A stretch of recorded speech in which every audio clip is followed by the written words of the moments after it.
Yes, good morning, everyone. It's a pleasure to be here. And as Shirley said, I'm a livestock economist at the Food and Agriculture Organization of the United Nations. That is the UN specialized agency on agriculture. And thanks very much to GDP and IDF for having me here today. And my speech, very brief, will be about the role of dairy development in low and middle income countries.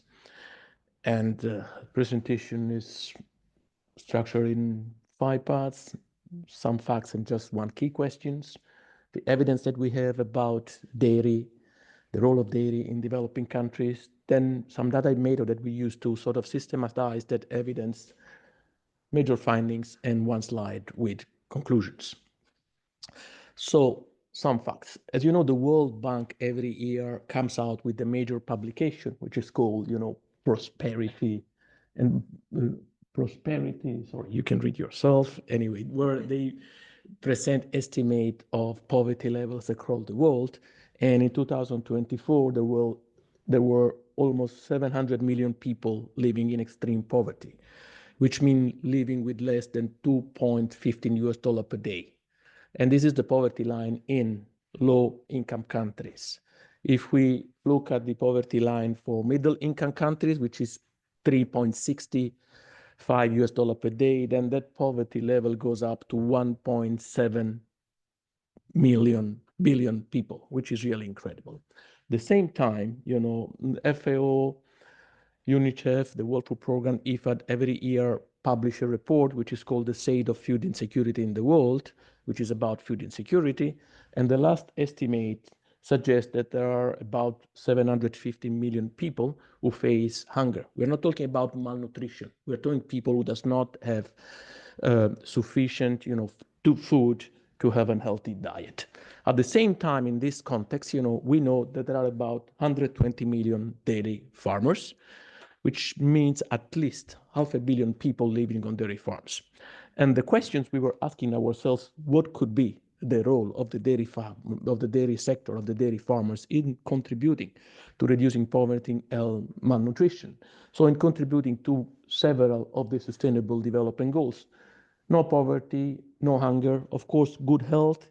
If you have regular intake of milk, perhaps you're in good health, good education, which is correlated with good health, and the like. So this was really the questions we were asking ourselves.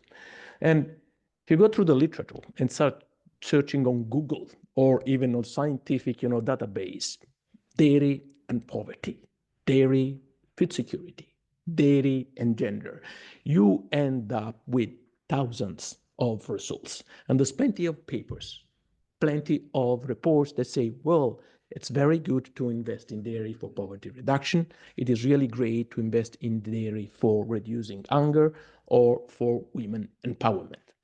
One of the issues, however, is that this literature is really not systematized. And for every paper that is out there, we can find some, negative or counterexample, let's say, right? You have statements saying increasing milk yield is beneficial for women since they manage dairy animals. But we know what are the power dynamics within a household. So it could be that we invest, in dairy sector development, and then, the men take over. Or you can say, well, if you live in a dairy keeping household, it's fantastic, because you can give milk on a daily basis on your children.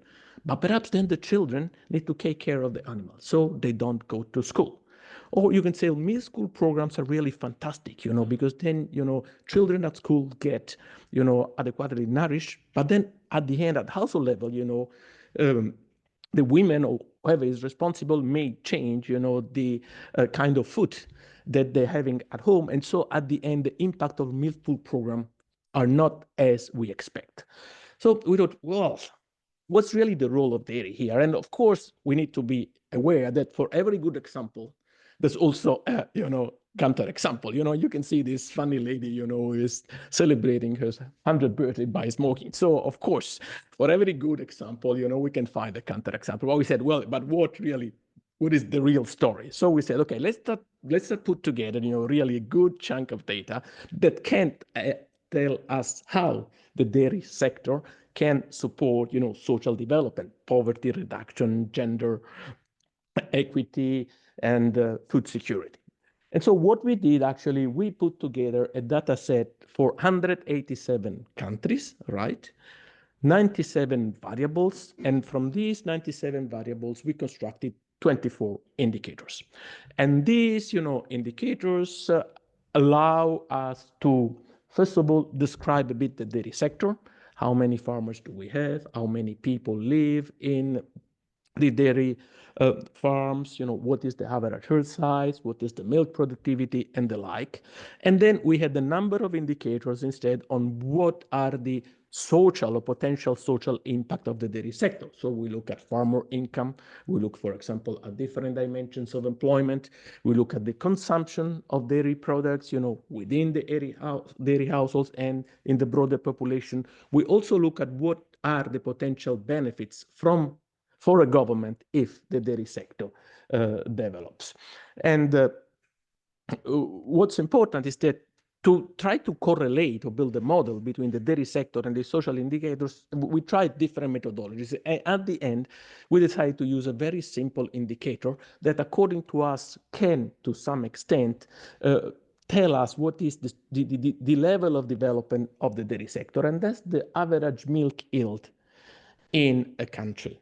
I mean, people say, well, just one indicator, but think, that usually we use GDP per capita to represent, what is the level of development of a country, and nobody complains. If you think at all the literature about the green revolutions in the 60s, we always link, rice yield, to a number of social outcomes. So we said, well, we know there's plenty of dimensions that we can look like. We know that, we could have built more sophisticated indicators, and we tried, but we were constantly failing. And at the end, we went back to a very basic indicator. And one of the reasons is also that this indicator is available for largely all countries of the world. And so we managed, through this indicator, to cluster world countries in 4 different quartiles, 4 different groups, right? We have low milk yield countries, and the average production of a cow per year is 376 liters. Then we have lower middle milk yield countries, is about 2,200 liters per milk per cow per year. Upper middle milk yield countries, 2,600 kilo per cow per year. And then we have high yield countries. And you can see from the bar below how actually there is a lot of heterogeneity, right? So, but then we said, okay, let's look now at these countries groups in this way to see how actually the dairy sector contributes to dairy development. Now, how we did that? Of course, we could have built models. One of the issues with models is that actually you impose some structures on your data. And then, of course, you can have, an exponential function, a log functions, and depending on the function that you're going to use, you can tell a story or force the data to tell a story. So we said, instead, let's use a method which is really neutral, which only portrays the data without imposing ourselves any kind of functional form, any kind, of model on the data. So what I'm going to present are some basic results, and the results we will see here, they will just, tell us how the data behave without us imposing any, structure or model on the data. So what were the findings? Now, in these graphs, every dot represents a country, right? And high milk yield, upper middle, lower middle, and low milk yield countries, they are different colors. And on the horizontal line, we have milk yield from 0 to about 12,000, kilo of liter of milk per cow per year. And on the vertical line, we have, some of the social indicators that we've built. Now, what you can see here is that as the dairy sector transforms, develops, and as we said, we believe, that the transformation of the dairy sector can be captured by increased milk yield. What we can see that actually the share of people living in dairy farm households go down. So we expect, that less and less people will live on dairy farms. And this is normal, because eventually we expect, right now, the average herd size is 3, perhaps it goes to 15, 20.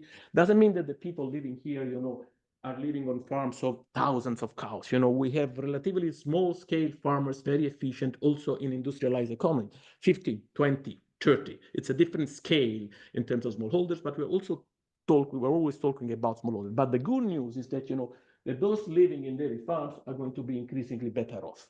And here, this is the international poverty line. And as you see, if you cut off as we surpass the more or less 4,000 liter um, of milk yield per year, you can see actually that people living in dairy farms are more likely exit poverty. So that's the first finding.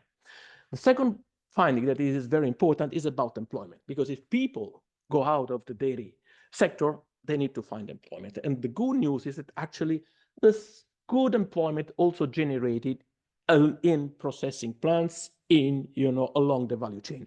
These graphs only show us, the employment in dairy processing plant, because these are data that are available from UNIDO, right? We didn't build any model. And you can see that at very low level of development, there's really little processing. So there's no really employment in dairy processing. And then as, milk yield goes up, you can see actually that people are increasingly employed in processing plant. And of course, and this is the good news, is that actually the salary, their wage in processing plant starts going very up. It goes down from 10,000 US dollar per year, in a low milk yield country to over 40,000 per year. So what I'm saying here is that, there is a sort of shift of employment from dairy farms to processing. Whether this is enabled, to compensate or not, the total, whether, I mean, there are sufficient jobs here created, to provide livelihoods to all exiting the dairy farms, we don't know. But we believe that this is a very good finding. And of course, there are also some good findings for the government. This is, very simple. We calculated, what is the tax base, coming from production. And of course, if, production goes up and become a bit more informal, then of course the government can get more revenue. And what also important perhaps here is that, a lot of milk starts being channeled through the formal sector. And why this is important? Because, not only because of quality, but because if milk is channeled through the informal sector, then there is an opportunity for government, to use VAT, even a very small tax, to that revenue. So the transformation of the dairy sector also empowers the government to provide any kind of social services or to implement any kind of policies and investment they believe are relevant. But perhaps the most important finding, at least in my view, relates really to food security and malnutrition. And here indeed I have two slides. The first slide, is very basic. And of course, as you can imagine, as the dairy sector and transport, there is an increased supply of milk for the population and per capita. And if you know, the first indicator of food security is the availability of milk. So as the dairy sector transforms, of course, we contribute to food security. And what's happening also, and that's very important, there's this a graph that shows, the share of the population that consumes milk. And you can see that in poor countries, even 50%, milk is still a sort of luxury good. But as, the sector develops, even 95%, of the population start consuming milk or dairy products, ice creams, yogurt, the mozzarella cheese on your pizza. So that's very important.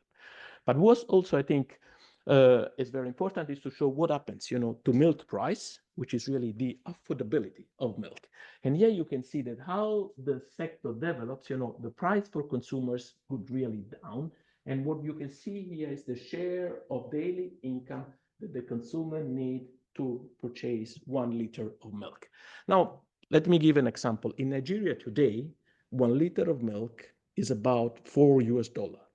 A country in which the average per capita income perhaps is 300, 400, US dollar per year. So milk is really a luxury product.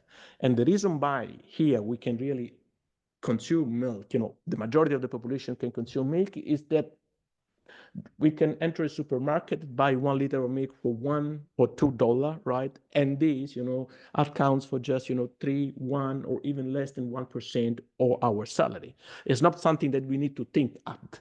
While in a developing country, what is happening is that actually it becomes also an investment. If you need to spend 20% or 10% of your salary on a daily basis to purchase 1 liter of milk. So the great impact of dairy sector transformation is really on, food security and nutrition, because what is going to happen is that we are going to have, not only increased availability of milk, but increased affordability of milk for consumers. So my conclusion is that today the dairy sector sustains at least 110 million households, right? Which means perhaps 500 million people. And of course, if we add to that, people working in the value chain, in transports, in wholesaling, retailing, we can easily get to 1 billion, but those are speculative numbers. But I think what we have already learned is that as the dairy sector develops, and we don't need to be scared, international organization, there will be a shift of employment from the farmers to, the processing, the transporting, downstream the value chain. Of course, the government's tax base expands, but what is really more important in terms of nutrition, in terms of food security, which is what matters for this, event, is really that these benefits start extending to the largest share of the population, to consumers. And you remember I showed you a graph when actually